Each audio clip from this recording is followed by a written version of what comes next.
নমস্কার বন্ধুরা, টিনাস ওয়ার্ল্ডে আপনাদের সবাইকে স্বাগত। আজ আমি আপনাদের সাথে শেয়ার করব বাঙালিদের খুবই প্রিয় একটি ঘরোয়া রেসিপি, মাছের মাথা দিয়ে বাঁধাকপির তরকারি। গরম ভাতের সাথে এই রান্নার স্বাদ সত্যিই অসাধারণ।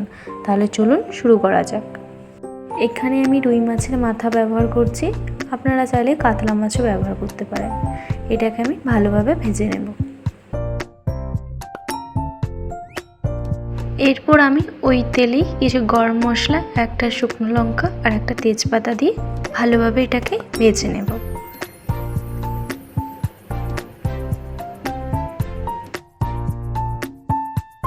এরপর আমি দিয়ে দিলাম কুচিয়ে রাখা পেঁয়াজটাকে ভালোভাবে ভেজে নেব। পেঁয়াজটাকে আমি বেশি ছোট ছোট করে কাটলাম না, বড় করেই কেটেছি, কারণ পেঁয়াজটা না হলে গলে যেতে পারে। এরপর আমি দিয়ে দিলাম আদা রসুনের পেস্ট, এটাকেও আমি এর সাথে ভালোভাবে মিশিয়ে ভালো করে ভেজে নেব। এরপর দিয়ে দিচ্ছি কুচিয়ে রাখা টমেটোটাও ঠিক ছোট করে কাটলাম না, বড় সাইজেরই কেটে রেখেছি।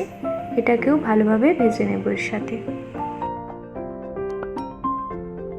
এরপর আমি দিয়ে দিলাম পরিমাণ মতো লবণটাকে মশলার সাথে ভালোভাবে মিশিয়ে নেব। এরপর আমি কুচিয়ে রাখা আলু দিয়ে দিচ্ছি। আলুটা ছোট ছোট করে সাইজের কেটেছি। আলুটাকেও মশলাটার সাথে ভালোভাবে মিশিয়ে নেব আর হালকা করে ভেজে নেব।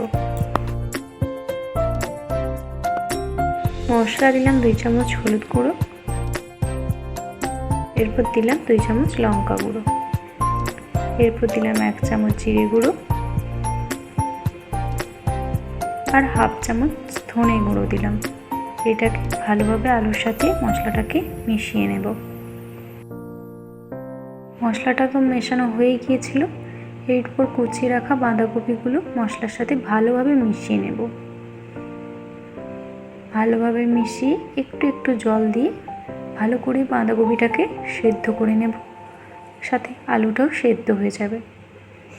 ঢাকা দিয়ে ভালোভাবে এটাকে সেদ্ধ করে নেব।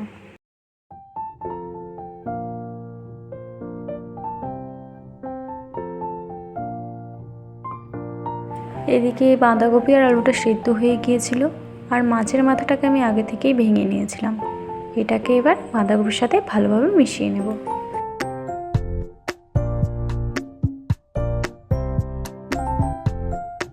ব্যাস তৈরি হয়ে গেল দারুণ স্বাদের সুস্বাদু মাছের মাথা দিয়ে বাঁধাকপির তরকারি।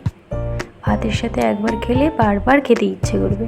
ভিডিওটি যদি ভালো লাগে তাহলে লাইক, কমেন্ট ও শেয়ার করতে ভুলবেন না।